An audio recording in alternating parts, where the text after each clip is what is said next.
This episode discusses themes of death, child endangerment in folklore, and historical violence. Presented for educational and cultural preservation purposes, viewer discretion is advised. In 1953, a man was found dead in a remote Filipino village. 2 small puncture wounds on his neck. His body completely drained of blood, left exactly where his enemies would find him. He wasn't killed by a monster. He was killed by the United States Army, who then staged the scene to look exactly like one. The Americans chose their weapon deliberately. They chose it because they understood something that no military manual had ever recorded, that in the Philippines the monster they used was not ancient history. It was not superstition. For millions of people across these islands, it was as real as the road outside your door. The monster was called Aswang, and tonight we find out why.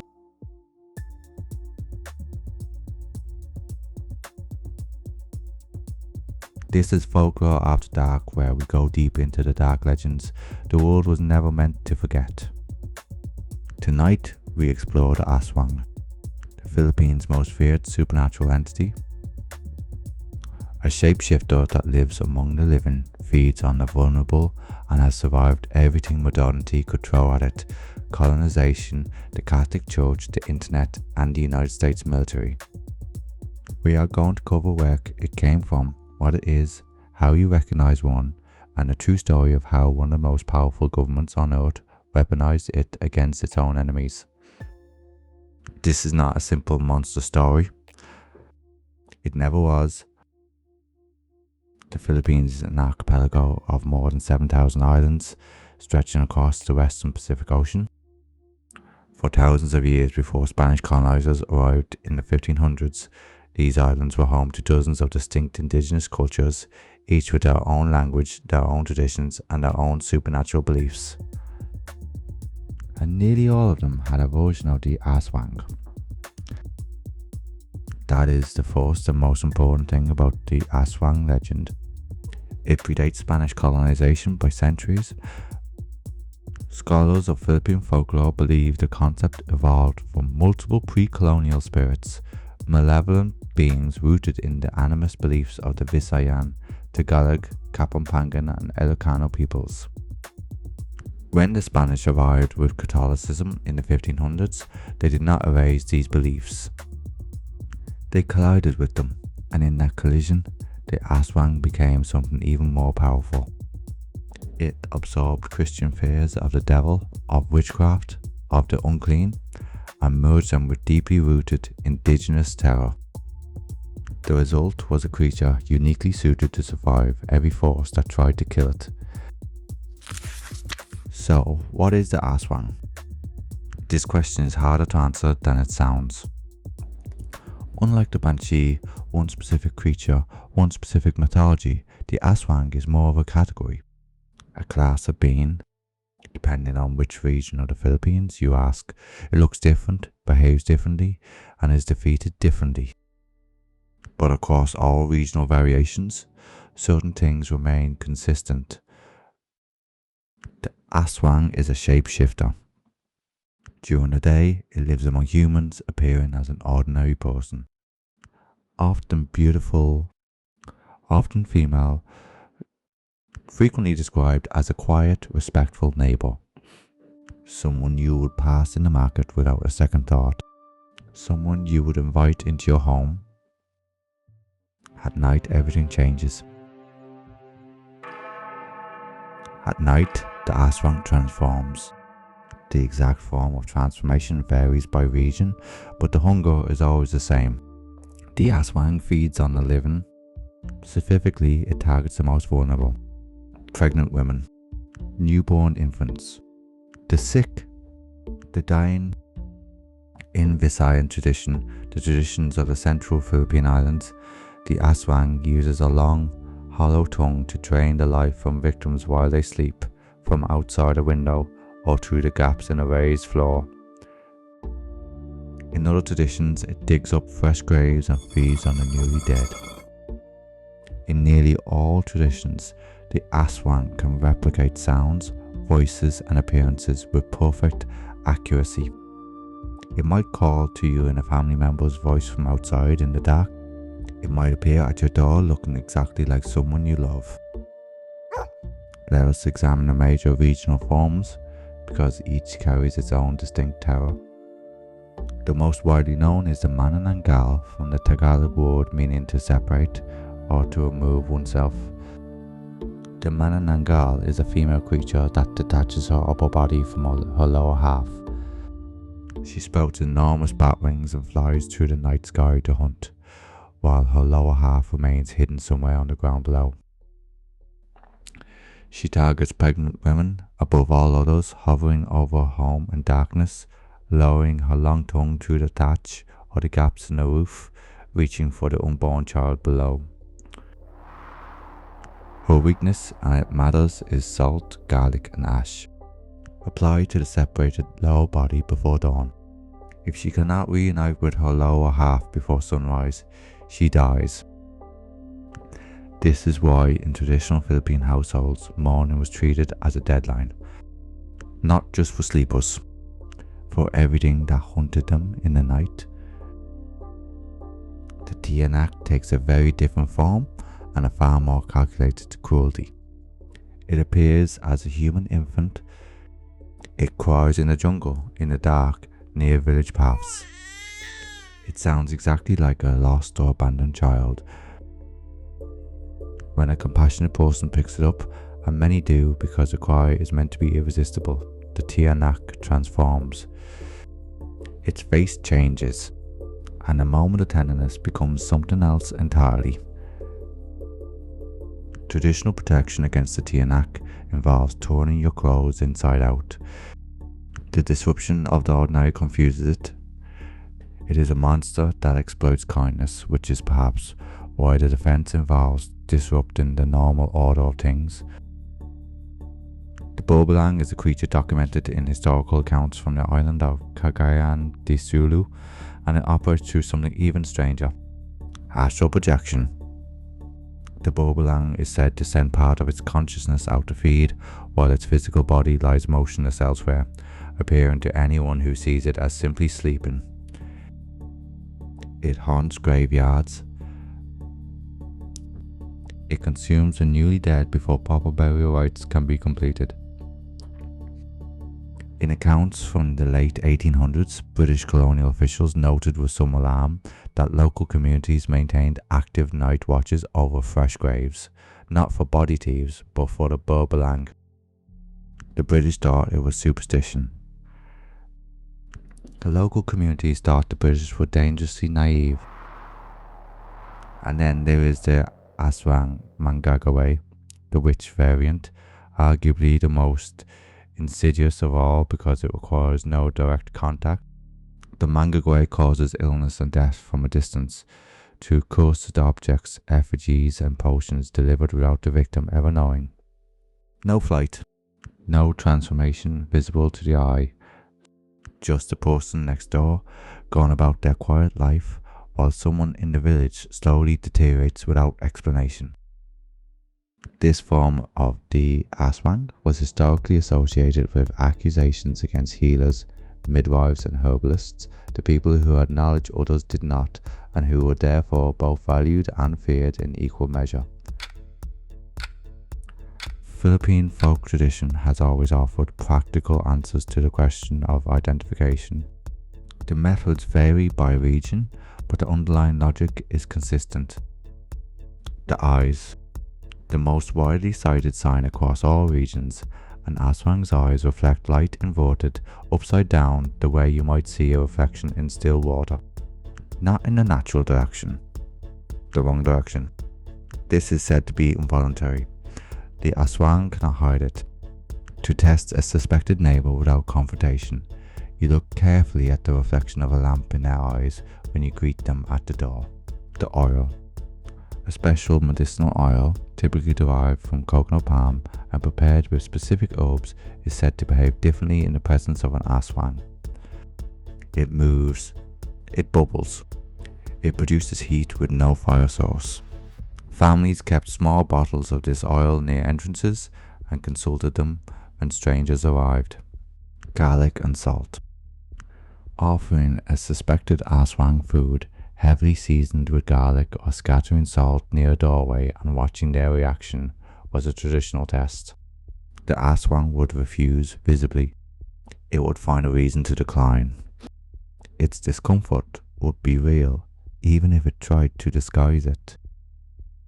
What makes this particularly interesting from an anthropological standpoint is that all of these tests are passive. They do not require confrontation. They do not require accusation. They allow a community to watch, to assess, to decide, quietly, collectively, whether something was wrong. Dogs were believed to sense Aswang before humans could, but not in the way you might expect. A dog that barks outward facing a threat, guarding a perimeter was normal. A dog that barks or whines facing inward, retreating toward the centre of the house, was the warning. Something was approaching that the dog recognized as wrong, and that instinct placed it inside the house already, in spirit if not in body. Generations of Filipino families learned to read their dogs the way modern people read security camera feeds. The difference is that the dog could sense what no camera can detect. The reason the Aswang is so enduring as a legend comes down to one feature that separates it from almost every other creature in world folklore. It looks exactly like you. It does not emerge from the ocean. It does not descend from a mountain. It lives next door. It attends the same market. It smiles at your children.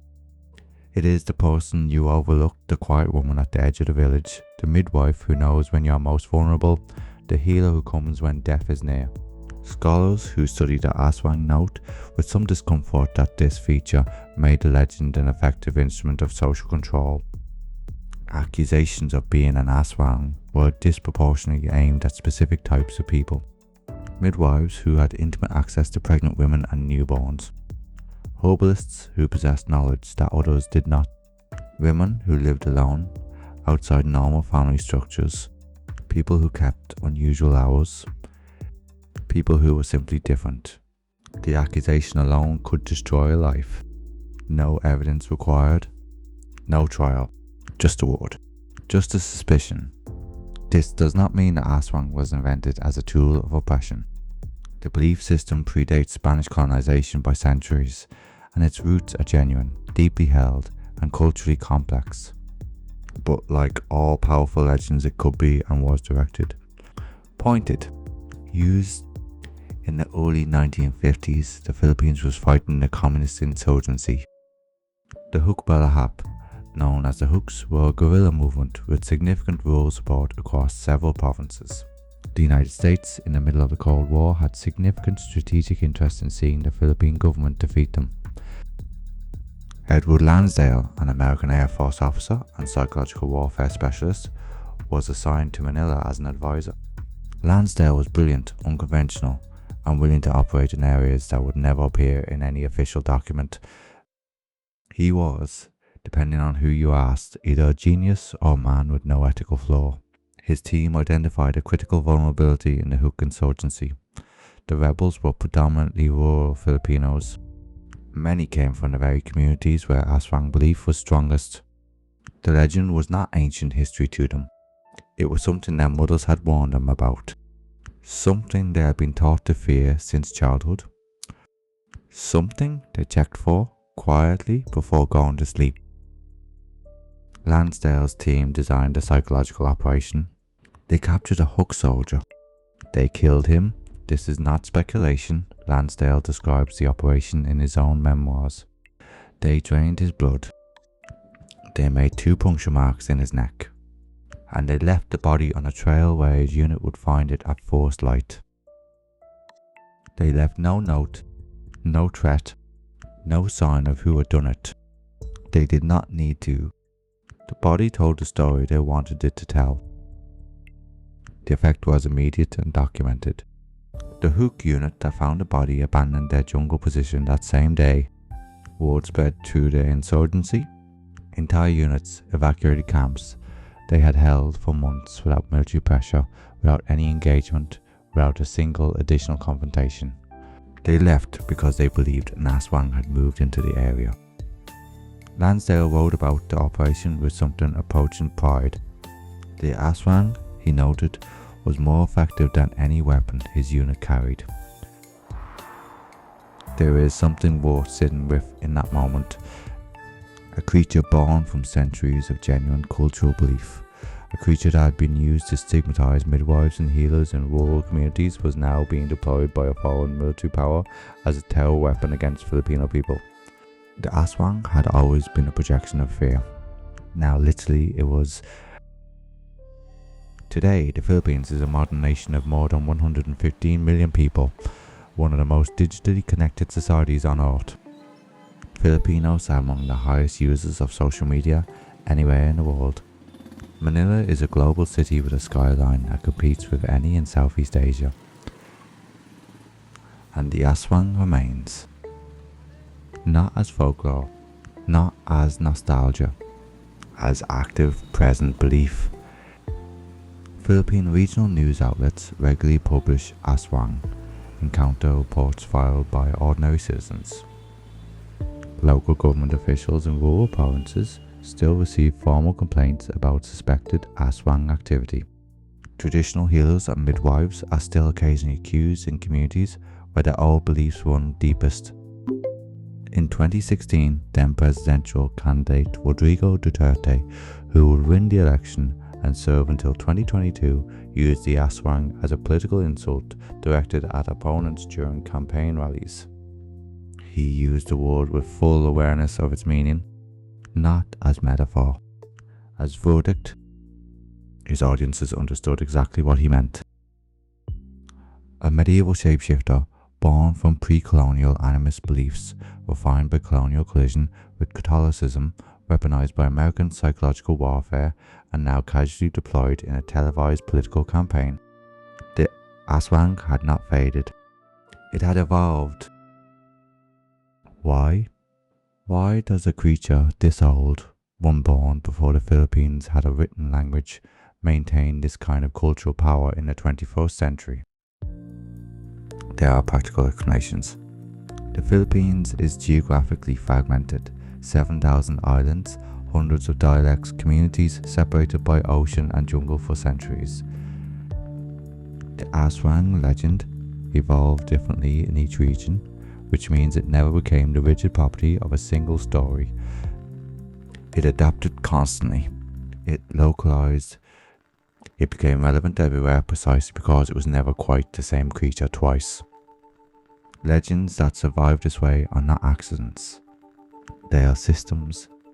They encode information that communities needed, warnings about real dangers, social pressures around trust and vulnerability, ways of naming fears that had no other name. But there is a deeper answer too, one that does not belong to folklore scholarship. The Aswang is not really about a monster. It never was. It is about the terror of the familiar, about what happens when the person you trust, the neighbour, the midwife, the healer, the quiet woman at the market, turns out not to be what they appeared. It is about vulnerability at the moments when human beings are most vulnerable. Birth, illness, death, the hours between midnight and dawn when no help is coming and you are entirely alone. These are not fears that modernize away. They do not disappear when you get a smartphone or move to a city. They travel with you. They find new shapes. They live in new neighbours, new institutions, new systems that smile at you while they study you. The Aswang is the fear that the thing you cannot detect is already inside the perimeter. Already at the table. Already watching. Fear does not have an expiration date. The Aswang has survived colonization. It survived the Catholic Church. It survived the United States military, modernization, and the internet. In 500 years, no force has been powerful enough to extinguish it. Not education, not skepticism, not the full weight of a foreign government's psychological warfare apparatus trying to point it like a weapon. Maybe that tells us something. Not about the Aswang, but about the fears that create it. About what it means when a story refuses across every generation, every island, every attempt to erase it, to die. If the Aswang found you tonight, you are in the right place. Subscribe to Folklore After Dark, where every week we go deeper into the dark legends humanity was never supposed to forget. If the Aswang left you wanting more, our episode on the Kuchisaki Onna, Japan's slit-mouthed shapeshifter, is already waiting. Same hunger, different archipelago.